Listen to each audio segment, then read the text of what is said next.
Well, good evening, ladies and gentlemen. Welcome back to another episode. Looks like we have gunfire over the capital city of Caracas over inside Venezuela. And reports right now are that there is what is reported to be drones that were over top of the city. And all of this looks like it's happening at the same time that there's an assault going on over at the presidential palace. Now, over the last 24 hours, we've seen the president of Colombia come out very angry at the Trump administration for everything that ended up going down. And we've also seen China that's a little bit pissed off. Whose drones are flying over the top? I have no idea.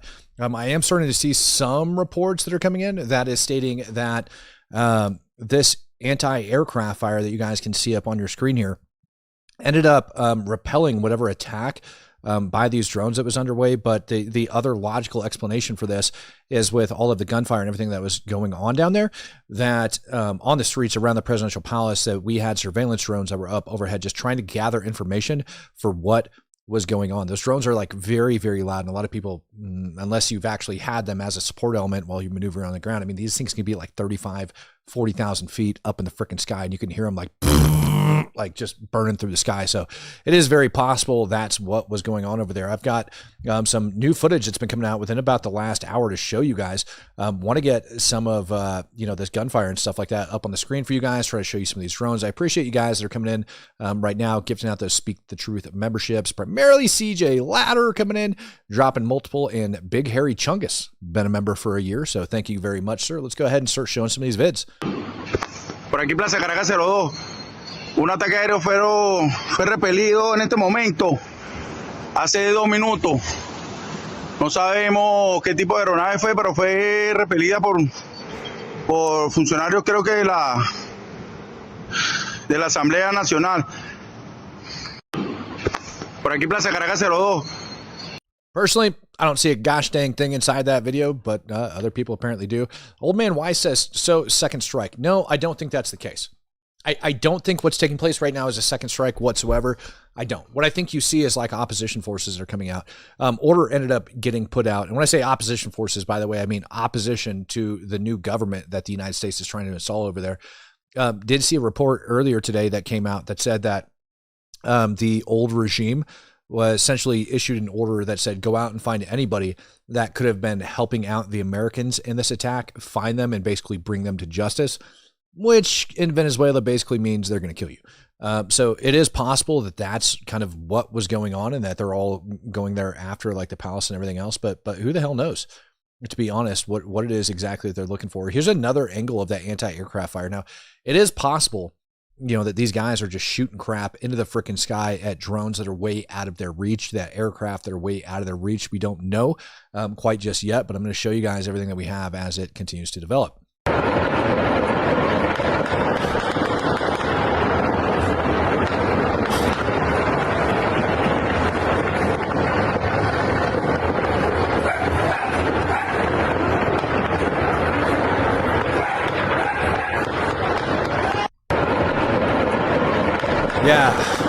Yeah, I see somebody down in there. Who is it? Jude Chase says, welcome to 2026. What a way to start. I mean, we're gonna go over some of this. I think that the U.S. is really positioning itself in a position to, I don't want to say this, set up Russia to be hurting very, very badly and to set up China to be hurting very, very badly in an attempt to kind of like force these guys into different positions that may or may not be beneficial to the West. And I think really that's what's taking place. Mike Hoffman coming in and giving out 5 Speak the Truth memberships. Thank you very much, sir. You guys are freaking awesome tonight. But there you go. There's your anti-aircraft fire. And again, they're reporting right now off the ground, which as it's, just coming out, I want you guys to know that reporting is very, whether or not it's drones, whether or not it's fast movers, whether or not it's a freaking bird that just farted really loud is undetermined. I mean, these people could be on edge for anything. But the other thing is that prior to all of this going down, prior to the report of the drones and the anti-aircraft fire, we had reports of troops, allegedly old Maduro troops that were moving towards the presidential palace with a lot of gunfire that was taking place. And I've got a couple different videos of that I'm going to play for you guys. So here's video number 1.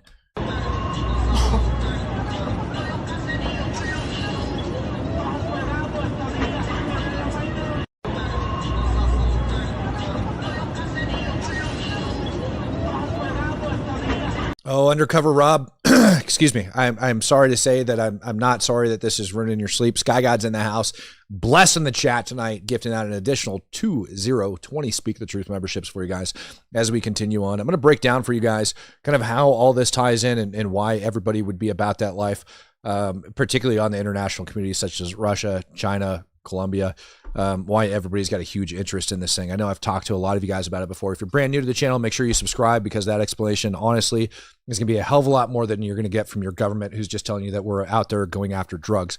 Old Man Weiss, how do we feel about attacks on us for this here on U.S. soil?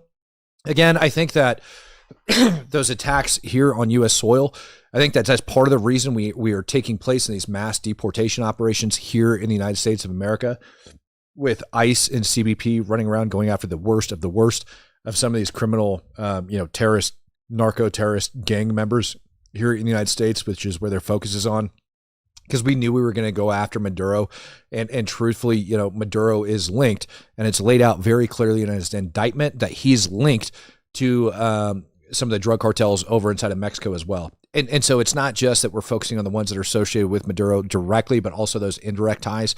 And I think by the United States government, CBP, and everybody going after them, maybe there's a couple key players that were waiting to kick out that they didn't tell us about. But it is possible that that ended up taking place, and then the trigger got met for this operation, and they went ahead and kicked it off. Here's some more gunfire that's going around over in the capital of Caracas. Al suelo, mandando a tirar al suelo a este carajo, y este carajo ni. Si escucha lo que le dice y que para dónde vas tú, yo vivo aquí, le dice este carajo. Mierda, qué susto, chamo. Al suelo. So here inside this video, you can actually see what's reported to be some government troops that are moving in over there. And then also down here along the ground, these are not opposition. These are not anybody of the new regime that's coming in to take place as backed by the United States. It's new people that are moving in over there. CJ Ladder says, I hear a lot of U.S. aircraft landing in the UK. It's not exactly a lot of U.S. aircraft landing in the UK. It's where those U.S. aircraft came from. And it was C-17 Globemasters in particular that ended up going over there. And those C-17s ended up coming from Hunter Army Airfield, from Fort Campbell, Kentucky, and then also a couple from Pope Army Airfield over from Fort Bragg, North Carolina. And the units that are involved in those, leads up to a whole can of whoop ass that's about to be opened somewhere, and we just don't know where. It could be that we're going after that particular oil tanker that was floating around from the IRGC that reflagged as Russia. The name is escaping my brain right now. It could be that we're going after that tanker. And that they have weapons on board, which is something that I heard, that they had weapons on board. They were trying to get over into Venezuela, which is why they tucked tail and ran. So it could be that we're sending in our elite to go take care of that. Or, in my opinion, it could be tied also into what's taking place over inside of Iran right now. And I'll kind of walk you guys through that scenario here in just a little bit, to the best of my ability, to kind of lay that out for you guys, because all of this stuff is again, it's starting to come to a head. Here's another short video clip for y'all of allegedly gunfire, fighting, things like that taking place downtown Caracas.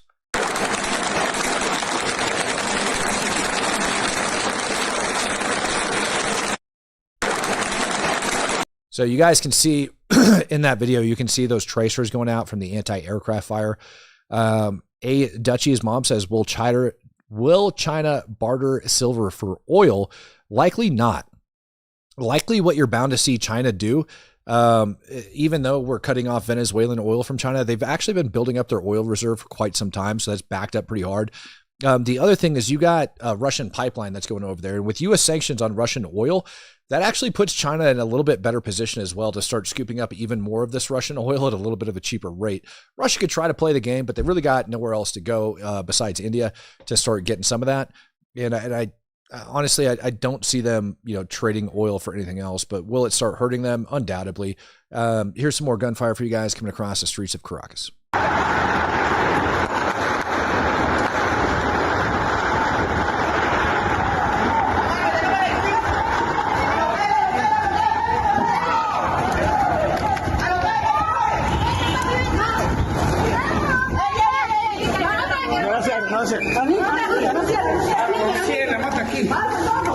Real Robert Turkla says, I might not be the real Rob, but Matt, you demand. Well, thank you very much.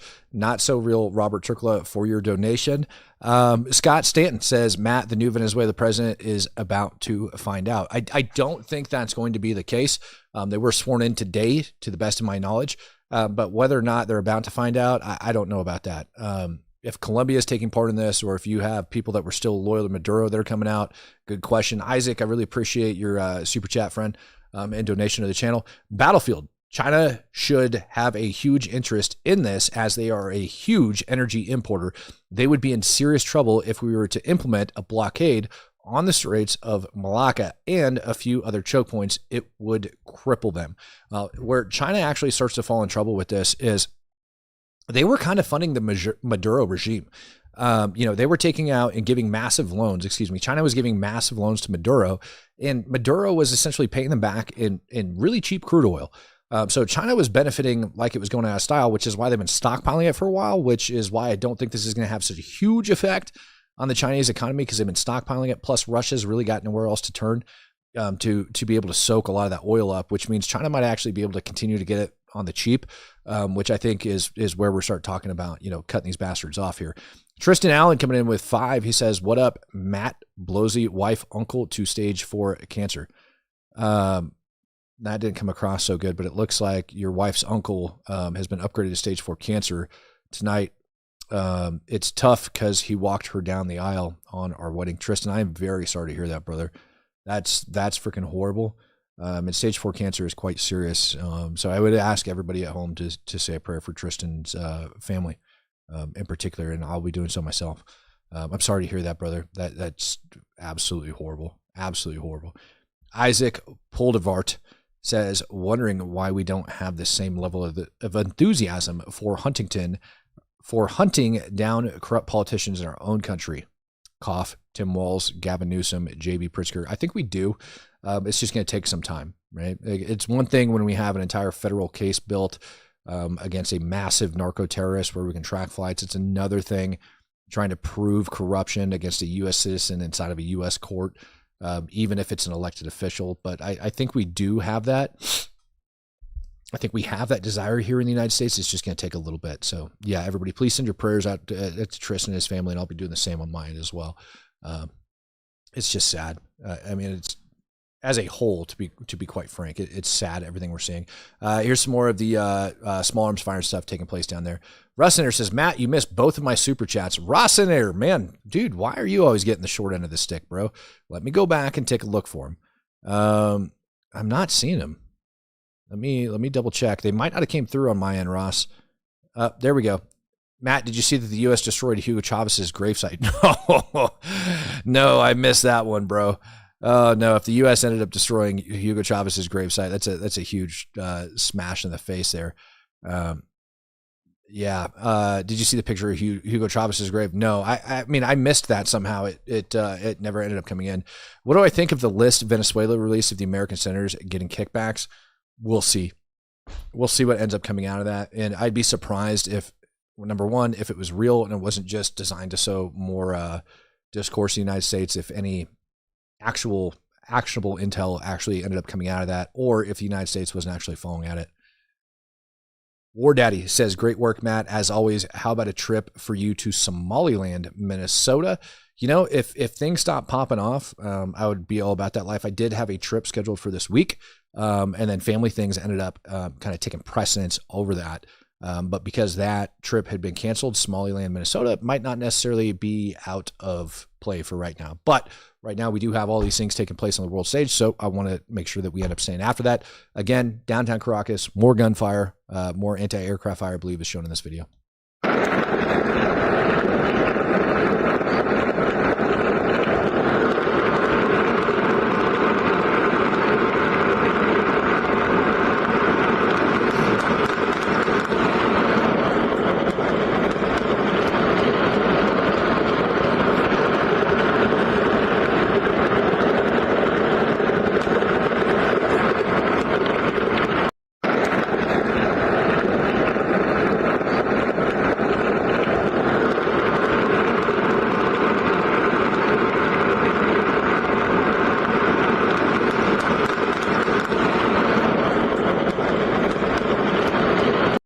Tristan Allen coming in, let me know that it was 14. What was that? 14 Republicans and 44 Democrats in total. Dude, that number's got to be higher.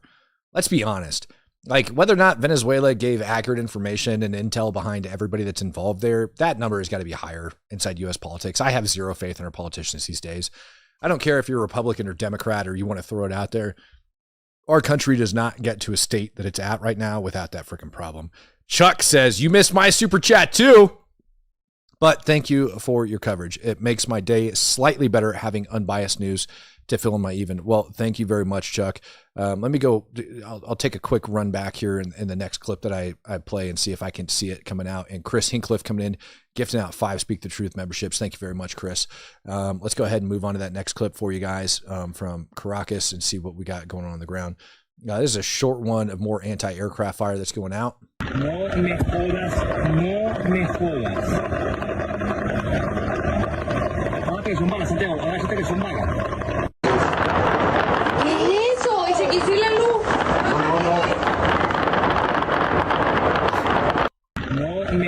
luz? Chuck just says, thanks for the no bull news. Well, thank you very much, Chuck. I promise you guys that I am not intentionally trying to miss your super chats, but you guys are throwing them in quick and fast tonight. Knack Dad coming in, just gifting out $1. Appreciate you, sir. That actually means a lot. And CJ Ladder coming in with $1.99 says, wild. We saw almost none of this gunfire. Yeah. And I mean, I would be surprised if the news even comes out with this.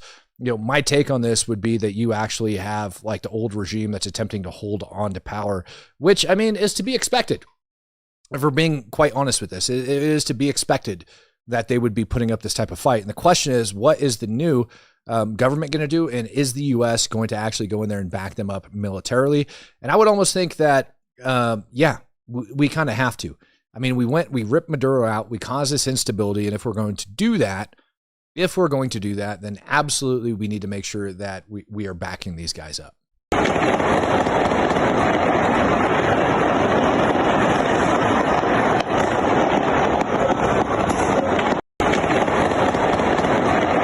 Again, very short, like, I don't know what's going on in Venezuela, but we continue to get very, very short clips coming out of there tonight with all of this stuff. Oh, shush. I didn't tell you to speak, lady. Why are you talking? They always bringing up them chats. All right. So, I mean, the situation is still developing. Haven't seen a lot more information come out on exactly what it is that's going on down there. If I was to give you an honest assessment of all of this stuff, I would absolutely tell you that I do believe what we're seeing is people that were loyal to the regime kind of holding on to it and, basically going to launch the attack and trying to kind of take it back. And whether or not Colombia kicks in there, that's going to be a very good question. Heard the Brazilian military had also moved up over the border. Colombian military had raced over the border. So it is possible that they're launching, an offensive to go back, take control of their country. But I mean, quite frankly, we will see come daylight tomorrow morning. It's just going to depend on what all of that looks like. I feel like I might have played this clip for you. Yeah, I most certainly did. And over inside of the news, people are getting kind of pissed off. Not just about Venezuela, but also because Trump ended up bringing up Greenland as well. I'll do my best to keep an eye on this situation as it's unfolding as we go over this. But I want to bring up this because, Trump had mentioned Greenland and how it's critical to the United States of America, and ended up bringing up Russia and China again, as he mentioned it. So, let's just see what the Democrats have to say about it. Apparently, over the future of Greenland. One last question, Stephen. Doesn't make any sense. One last question. The president was very quick to say that the recipient of the Nobel Peace Prize, opposition leader Machado in Venezuela, doesn't have the support in Venezuela to become the next president or the interim leader. And I wonder where he got that from, given that her cutout, Gonzalez, won the election last year 2 years ago, overwhelmingly, 70% of the vote or something like that. Why does the president think that Machado should not be the next leader? Why does he think she's weak? First of all Venezuela experts agree. All Venezuela experts agree that it would be absurd and preposterous for us to suddenly fly her into the country and to put her in charge. And the military would follow her, and the security forces would follow her. This is not a serious. It's not even a serious question. So should there be an election? Let me if you give me the floor for 30 seconds, let me tell you what we are doing here, Jake. I'm just going to pause it real quick as well and let you guys know that regardless of the direction that this has gone, like the left side of the media has just been fighting this crap tooth and nail. This morning on our live broadcast, ended up playing a video of like some transgender dude jumping around in the street, trying to stand up for Maduro, screaming free Maduro and all sorts of other crap. And the left media has been going after this left and right. I mean, they've just been going to town against Trump for going in and doing this, regardless of the legal precedents that exist in order to make it happen. And so him now questioning who's going to be put into power and whether or not Machado should be there is absolutely preposterous. That lady has been in hiding for years and just today ended up coming out of hiding. And he's absolutely correct. You're going to expect the people to follow her. Let's see how he actually responds. The United States, this is sort of foundational. The United States is using its military to secure our interests unapologetically in our hemisphere. We're a superpower, and under President Trump, we are going to conduct ourselves as a superpower. It is absurd that we would allow a nation in our own backyard to become the supplier of resources to our adversaries, but not to us, to hoard weapons from our adversaries, to be able to be positioned as an asset against the United States rather than on behalf of the United States. Sovereign countries shouldn't be able to do what they want to do. Yeah, and just bullshit just like that just came out of his mouth. Sovereign countries shouldn't be allowed to do what they do. Well, first of all, it's not a sovereign country. All right, you got an illegitimate president, and the sovereign country wasn't allowed to do what it does. And no, that sovereign, like, let's just assume for a second that Maduro did leave a sovereign country of Venezuela. All right, that sovereign country of Venezuela is not allowed to send like shipments of cocaine into the United States of America using diplomatic passports and funnel the money back into the cartel and back into the FARC in order to produce more cocaine in order to ship it back in the United States of America. And that's exactly what his indictment says. So no, they're not allowed to do that. And if we're going to remove that president from power, yes, this sovereign country of the United States of America, who is a superpower, who just removed that president, should, in our best interest, make sure that we are taken care of as well as the Venezuelan people. And I don't hear a lot of them complaining right now. The only people I hear complaining are idiots like this that are currently up on your screen. The Monroe Doctrine and the Trump Doctrine is all about securing the national interests of America. For years, we sent our soldiers to die in deserts in the Middle East to try to build them parliaments, to try to build them democracies, to try to give them more oil, to try to give them more resources. The future of the free world, Jake, depends on America being able to assert ourselves and our interests without apology. This whole period that happened after World War II, where the West began apologizing and groveling and begging I don't even and engaging know, these honestly, vast what you're talking about right schemes. now. What I'm talking about, Jake, is the idea, and by the way, you do, I know you love doing that smarmy thing, Jake, and I was hoping to be better than that this time. I asked you about if there should be an election. I asked you if there would be an election in Venezuela. It's just such a jackass thing to say. Look at all the fighting that's taking place on the streets right now over in Venezuela that we just went over. Should there be election there right now? How do you certify that election, Jake? How do you do that? No, you put an interim government in place immediately that's going to look out for not only our best interest, but the interests of those people. Somebody that's vetted, somebody that the people are going to get behind, somebody that's actually over there. And all of this has been in place long before Jake Tapper could even point out where it was at on a freaking map. Well, that's what I asked. I said, why was the president so quick to dismiss Machado? You answered that question. And then I said, the objective, Jake, is security and stability for the people of Venezuela. With our help and leadership, that country will become more prosperous than it has ever been in its whole history. Venezuelans, but the woman running Venezuela right now is part of the Maduro regime. Well, there will be conversations, Jake, about all of these guideposts along the way. The reason why I was giving you that speech, which I know you didn't want to hear, is because you're approaching this from the wrong frame. This neoliberal frame that the United States' job is to go around the world and demanding immediate elections to be held everywhere, immediately, all the time, right away, to create these vacuums. That's not what I think, but you invaded the country. We went into the country and we seized the leader of Venezuela. We didn't invade the country. We conducted a raid and ripped a narco-terrorist out of power who's been poisoning the people of the United States of America and stuck his ass in court. And if we're going to do that, we need to make sure that Venezuela is taken care of. And all of that stuff was set up in place, like I said, long before Tapper could even put his finger on a map and point out where Venezuela is, if he could even do it today. Damn straight we did. And I'm saying, we're not going to let. So is the U.S. going to have new elections? Jake, is that we're not going to let Tin pot communist dictators send rapists into our country, send drugs into our country, send weapons into our country. Okay. And we're not going to let a country fall into the hands of our adversaries. The future of Venezuela, working with America, is going to be so bright and so incredible and so positive, and we'll have a conversation about everything that you raised. But the priority right now, as the president has made clear, is a judicious, thoughtful, careful transition process to secure a great future for Venezuela and to secure a great future for America. All right. Let's just take a moment and just acknowledge, Jake, that what we've witnessed under President Trump's leadership this last week is one of the greatest foreign policy and military victories this country has ever had. Stephen Miller, thank you so much. Appreciate your time. Thank you. Oh, he didn't like that when he jumped in there and said, damn straight, that's what we're going to do. Fox McCloud says, can we send the Maduro protesters here in the States to Venezuela so they can fight for the cause? I wish, along with every single moron waving a Palestinian flag, I wish we could send them over to Gaza and allow them to go die for that cause as well. At one point in time, we were actually offering flights to people to Egypt and to get them bus tickets from Egypt over to freaking Gaza to go over there, and not a single pansy here in the United States ended up taking us up on that offer, unfortunately. Really wish they would. And I got a feeling that all of these Venezuelan protesters, if I offered the same thing, as a matter of fact, let's offer it right now.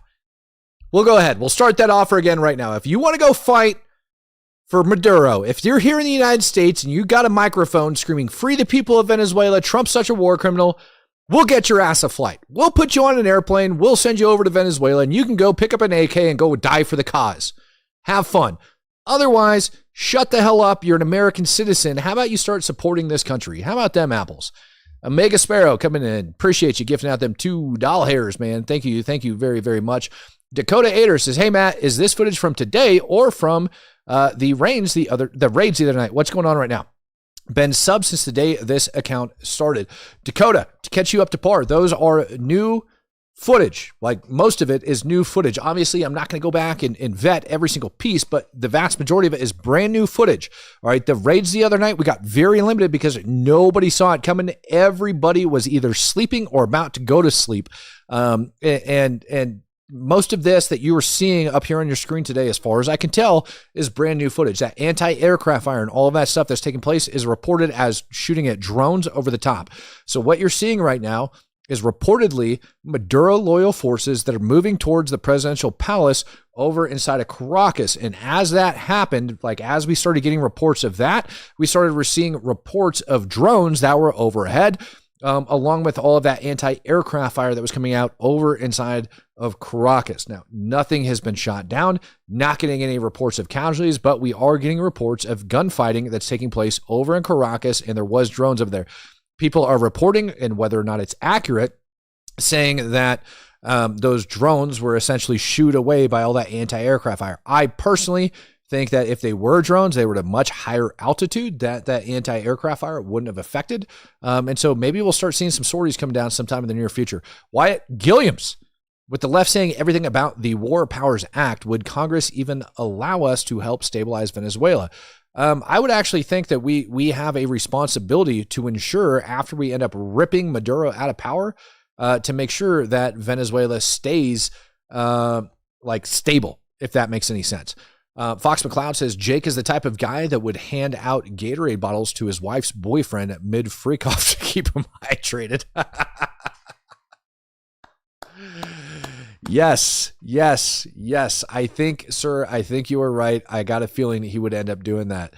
Oh, my Lord, dude. Could that dude, wow, man. Wow. Gatorade bottles mid-freak off, huh? Wow. Gosh, I freaking hate that. All right. So, oh, man, dude, that was a comment right there. That was a comment right there. So to kind of, it is a crazy start to a new year, and truthfully, we should have all seen this come. Like, we should have all seen this coming. With the protests that are taking place over inside of Iran, that are going down right now, it was kind of inevitable that we'd go in and we'd start cutting out Maduro and cutting out Venezuela. And I'm going to stick by that. And the reason is because, like I said, you have China that lent a buttload of money to Venezuela, and Venezuela was paying China back in oil. At least to the best of my understanding, from what I can tell from all the open source research that I can do. Iran was then using their shadow fleet, going to Venezuela, picking up the oil and shipping it over to China at a very reduced rate. So essentially what Venezuela was doing was paying China back for their funding via oil. While at the same time, Maduro partnered with narco-terrorists, moving drugs in and out of the United States using diplomatic means. When you have somebody that is sympathetic to narco-terrorists that's also running a nation, it is totally different than, per se, having cartels in Mexico that have no diplomatic power whatsoever. And in Maduro's indictment, it lays out quite clearly that he was using that power to issue passports, flights, diplomatic flights, which for those of you guys that don't know, that there's certain, when it goes down to diplomatic flights, there's agreements between different countries laid out like internationally that don't allow searches of those flights, certain things. We'll leave it there. And a lot of countries end up using that to move things in and out. And it is alleged by the United States of America that drugs and money were moving in and out, funding terrorists, narco-terrorists over inside Mexico, who would then take that money, give it to the FARC over inside of Colombia, who would then use that to produce more cocaine shipped to Venezuela, and round we go. And so that was a huge part of what Maduro was doing. Brandon Bloom says, Venezuelan flight fund. It's like you guys want me to go down the streets of Venezuela and get shot. And I'm here for it, baby. I am here for it. Oh, my Lord. Old Man Weiss says, can we just make South America part of the United States? It would be easier, brother. It absolutely would be easier. Are we going to do it? Probably not. I think the United States needs to get back to the way that we used to be, where if we're going to go in, we're going to conquer, you're going to become, U.S. territory Venezuela, or the Venezuelan territory, Venezuela territory of the United States of America, whatever. We need to get back to that crap. If we're going to be pouring this much blood, sweat, and tears into these other countries, and we're going to be fixing them, yeah, we need to do that. So yeah, I mean, colonizing, I'm kind of okay with it. Jude Chase says, can you talk about the assets used in the raid and how each branch of the military contributed? I think people need to know how badass our military command is. I can touch on it a little bit, man. Yeah, absolutely. I can touch on that for you. Let me pull this open for you guys.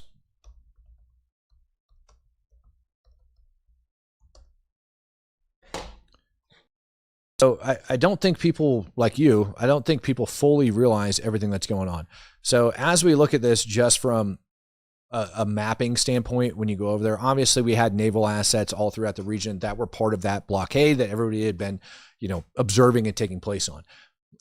Now, I want to make it perfectly clear, just like the Trump administration ended up stating, that this was a law enforcement action that was led by the Department of War. So wrap your head around that one for a little bit. Delta Force operators on the flight. Delta Force operators are they are the premier strike unit inside of the United States military.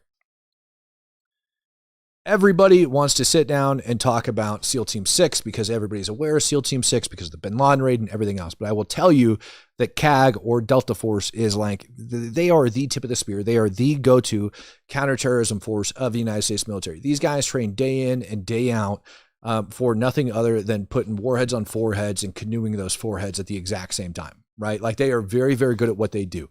They have a wide array of capabilities that they're on.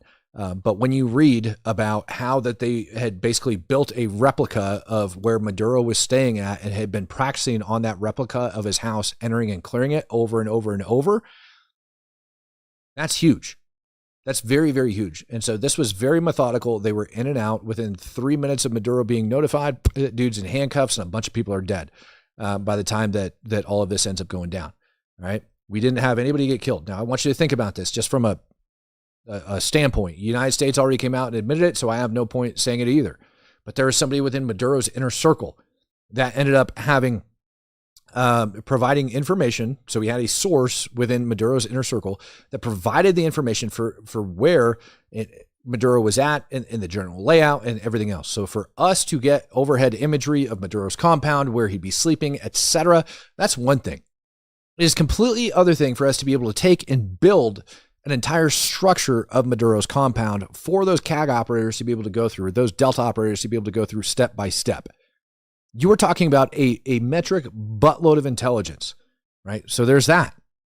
Then we'll talk about the aircraft that were used, all right, and the 160th Special Operations Aviation Regiment that just infilled those guys in. and what those pilots go through, along with what their crew members go through in order to make that happen, and their support elements. You're talking about helicopters and things of that nature that were out there in order to make that happen, right? Those suckers have to get refueled.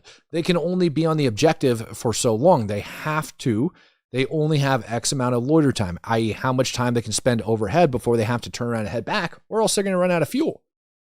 Then you can talk about assets on the ground beforehand that ended up laying all of this stuff out and setting the stage for it all. All of the lights went out. Pretty wild that all of the lights were able to go out, and Trump, the United States government, everybody else admitted to that. Not to mention the naval and air assets, air defense, artillery, all of these things. Like Venezuela had Russian assets that were over there on the ground that ended up getting taken out beforehand. And I want you to think about this. Now you're talking about drone operators. You're talking about fast movers. You're talking about, potentially bombers. Likely we had F-35s that were over there. We could have been using stealth bombers to go over and take some of this stuff out as well. We don't know. All right. So how the United States government ended up coordinating all this stuff and getting it down. Now, on top of that, and I want you guys to think about this. This was also a trigger-based operation. So you have all of these different assets. You got to be able to take out the electricity. You got to be able to take out the air defense systems. You got to be able to take out a lot of the personnel that are on ground. You got to have people that are staged and ready to go. You got to have the aircraft over there. You got to have the refuelers overhead. And you got to have all of this stuff ready to go when that trigger is met. And as soon as that trigger is met and you get the green light and you start launch, all of those things have to be executed in a certain order and a certain fashion for them not to know. And then for those operators to go in and kick those doors down. That's freaking incredible. I want you to think about the amount of precision, the amount of intelligence, and the amount of actual patience, like tactical patience it takes to make that happen. It is unfathomable to most people, because understanding that big overall picture of what all went into this is incredible. Absolutely incredible. And then to get him successfully exfilled out of theater and moving out. And I want you to think about this too. Over inside Venezuela, like they just talked about, yeah, we got somebody sworn in that's supposed to be the president now. And I want you to think about the intelligence that goes into coordinating just that. That as soon as Maduro's out, the information operations that get blasted out to the people and everything else. So now you're talking about psychological operations and everything to make those people feel confident in rising up. The scope and scale of this operation, I don't think most people realize, which is why they're touting this as like one of the greatest accomplishments of the United States military. Because not only did we rip this guy from power, all of the preparatory work going into it and everything that's currently taking place, you're talking months upon months, if not years, in the planning process to make this happen. And then look at him just going to court today. Think about the logistical efforts to get this guy from Venezuela yanked out of his freaking bed to show up to court Monday morning in pajamas over inside of New York while the call to prayer is being freaking sang by all the Mandami supporters over inside of New York. It's freaking insane. I can't brag to you guys enough about how proud I am about the United States military to make that happen. I mean, it's freaking incredible, absolutely incredible. For all of that stuff to be able to go down. So I appreciate that question. And there's not enough people, support personnel in the military that can actually be thanked enough for that operation. Brandon Bloom says, not you, Venezuela Flight Fund, for the idiocy who are protesting. Oh, okay. Yeah, to send those folks back. I got you, brother. I got you. Like I said, all you got to do is DM me, man. We'll get you taken care of. We'll get you down to Venezuela so you can go fight for the cause. Let's see here. Michael Grabick says SEALs are the glory boys of the special forces world. Agreed. Foxy McLeod says, was Tim Kennedy there or not? He probably was not.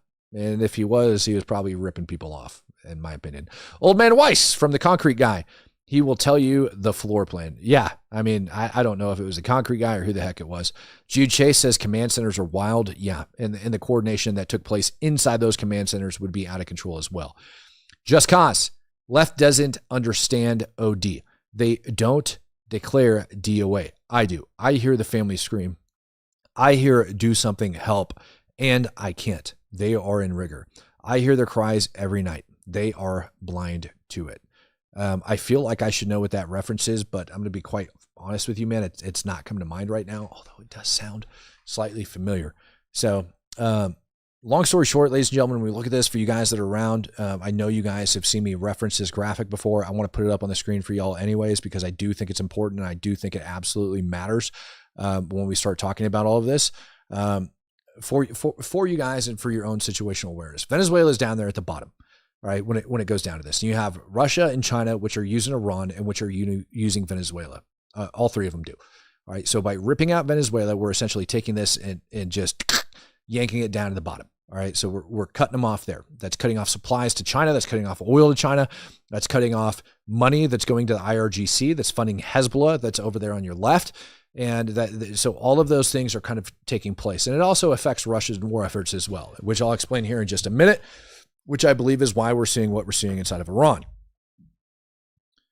Iran is kind of step number 2 in this entire process. And right now, what we're seeing, whether you guys like to hear it or not, is Israel about to go into southern Lebanon to take out Hezbollah, and Israel also talking about bombing the crap out of Iran yet again. At the same time, we have this uprising over inside of Iran.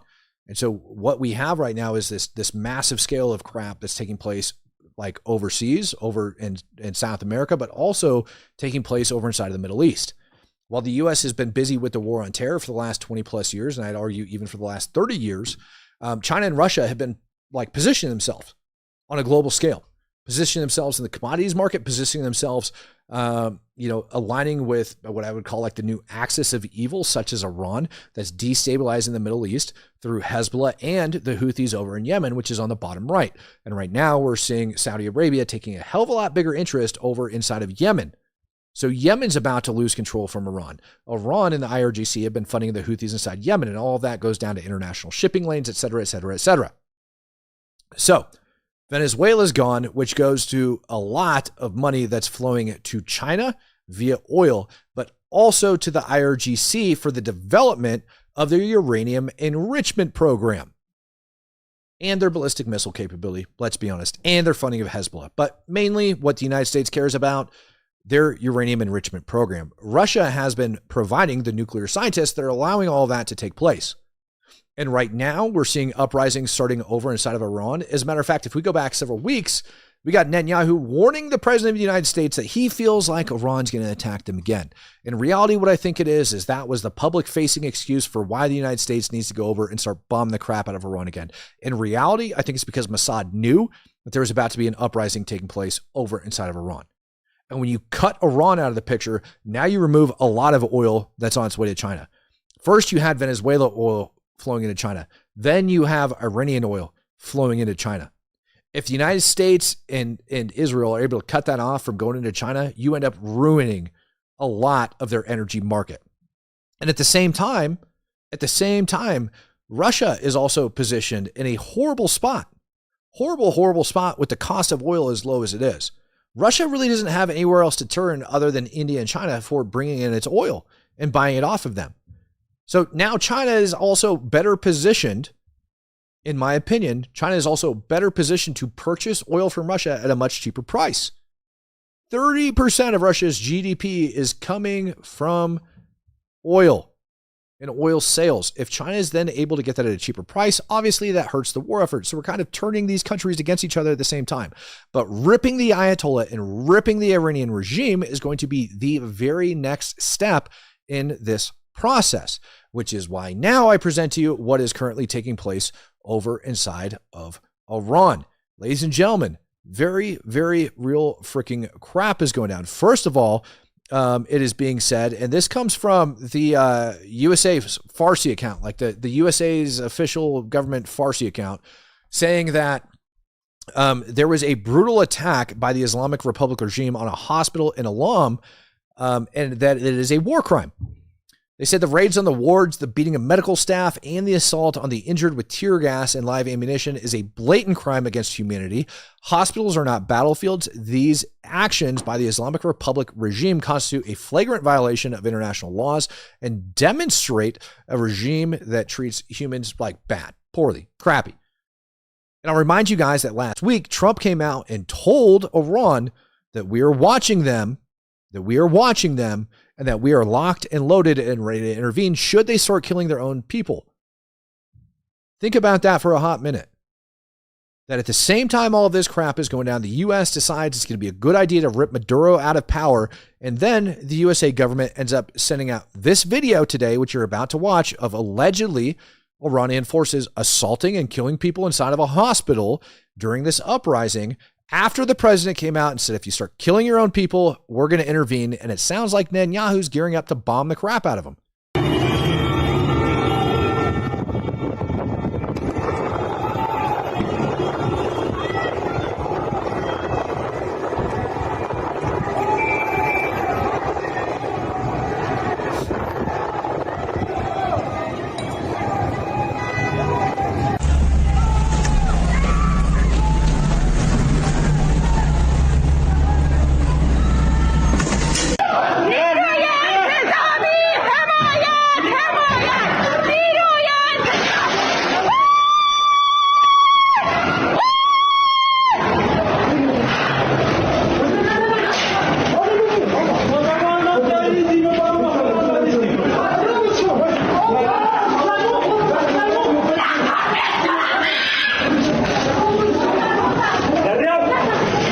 I want you guys to think about this.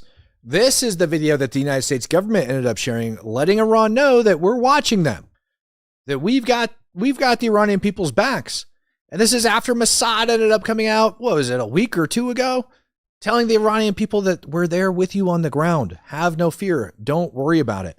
And that, ladies and gentlemen, is the power of psychological operations as we go to do this. People in Iran, dude, what we're seeing today over there, you never see in the past, even in the previous uprisings. And right now it's rumored and being said that the internet over there has been cut off. In a lot of areas, the internet's been cut off. And yet we're still getting videos out of there. The Iranian regime undoubtedly would do that.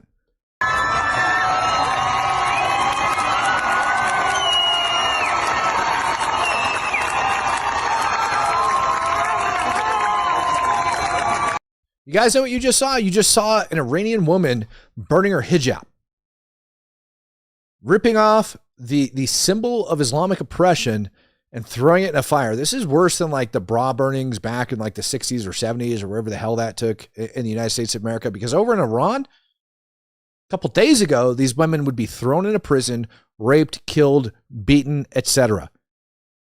So to us Westerners, we see videos of women throwing stuff on a fire. And we're like, great, feminist. No. This is them standing up against Islamic rule, and they want the freaking Ayatollah gone. They want the regime gone. They want the Shah to return. And a lot of you guys are saying she's going to prison. I don't think so at this point. And you guys are about to see why. This problem is a lot bigger. And I want you just to look at the hundreds of thousands of people that are out there on the street right now, just in this one video alone, just this one video. And then start thinking that this is taking place across all of Iran. There's actually armed conflicts. There's actually fighting. There's gunfire. The IRGC, the Iranian regime, is actually out there in the streets murdering people. And they're worried at the same time about Israel going in and bombing the crap out of them. Freedom Cowboy coming in, gifting out 5 Speak the Truth memberships. Thank you very much, sir. Got a lot of videos to freaking tear through over what's going on in Iran. This video that's up on the screen reportedly initially came out as an IED attack against members of the Iranian regime earlier today. Then it was possibly a drone strike. Then it was maybe protesters set this thing on fire. No freaking clue. No clue. But what we do know is that the people are rising up against government forces.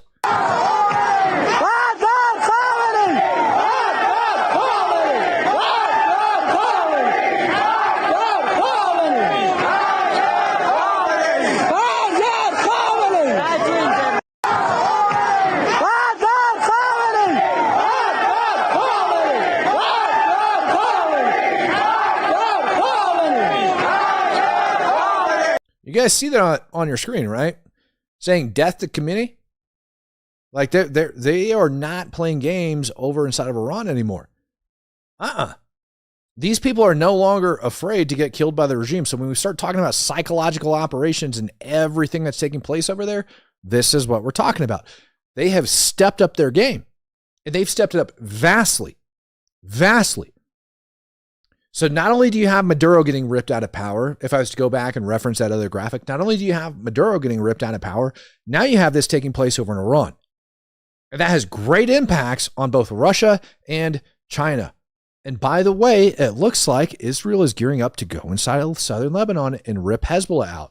Now, us in the United States, Probably not our largest concern whether or not Israel's going to rip Hezbollah out. But what that is it's attacking the IRGC. Hezbollah is their largest proxy force that they have over in the Middle East, and they have been systematically dismantled through pager attacks and freaking ICOM attacks and through constant bombing, not to mention the ground campaign that ended up getting launched back in, what was it, 2024? Like the latter end of 2024? So Hezbollah has been severely degraded along with the Houthis. Severely degraded. Hezbollah got kicked out of Syria, for crying out loud. You know, I haven't done like a very big map update for you guys in a while, but I mean, let's talk about it, man. So you've got Iran shipping oil from Venezuela all the way over to China, right, for the benefit of both. But Iran, now that we're talking about Iran, and you've got protests, by the way, if we were to go into Iran and take a look at it, man.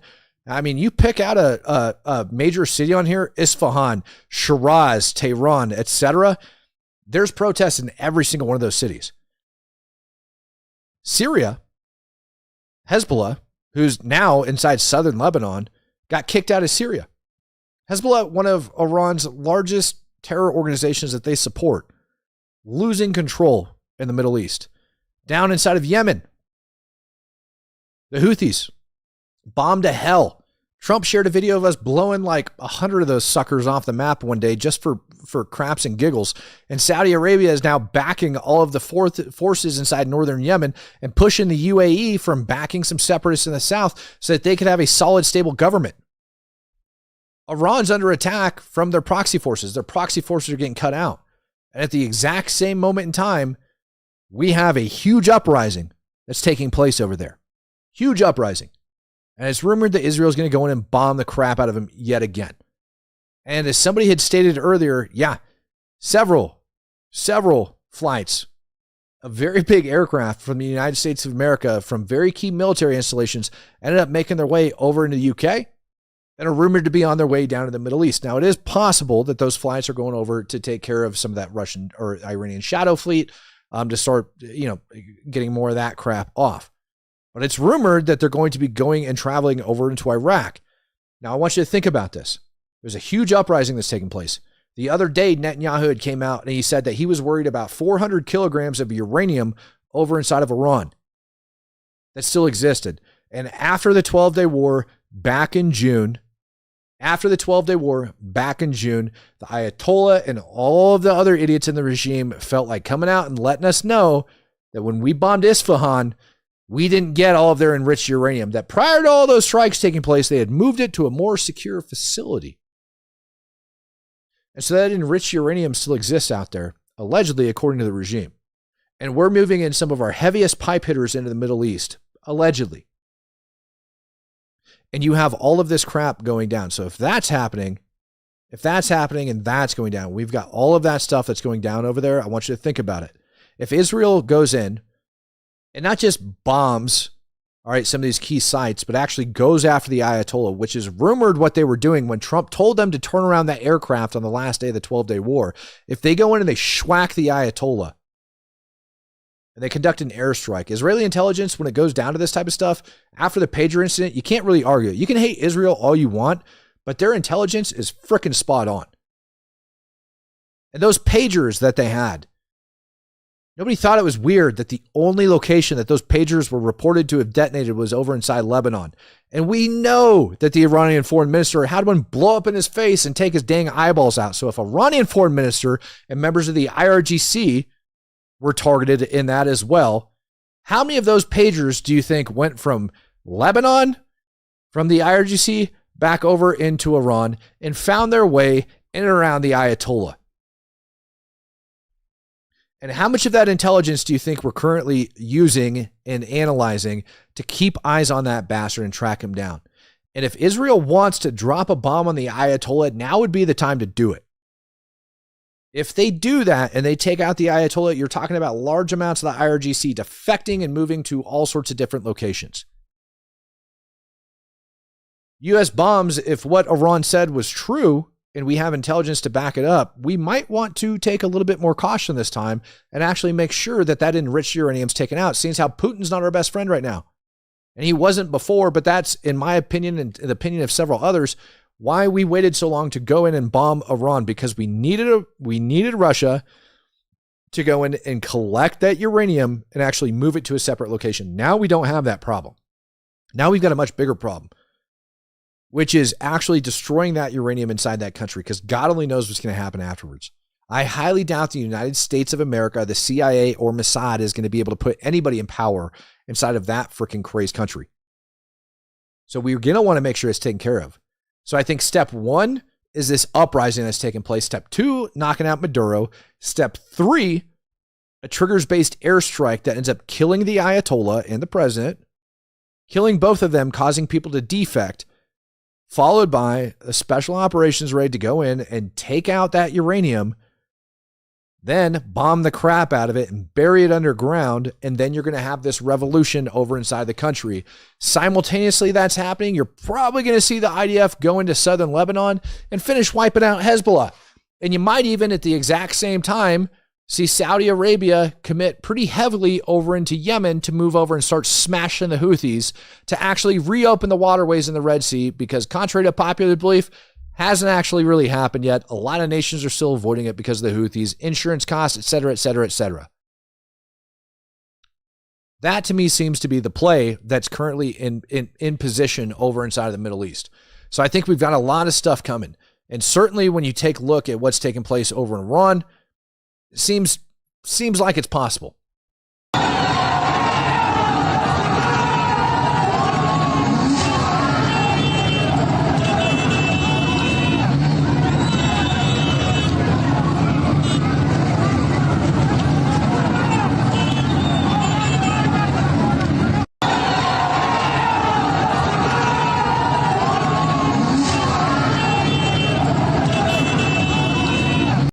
I wouldn't be surprised if we saw Operation Beep Beep 2.0 over inside of Iran.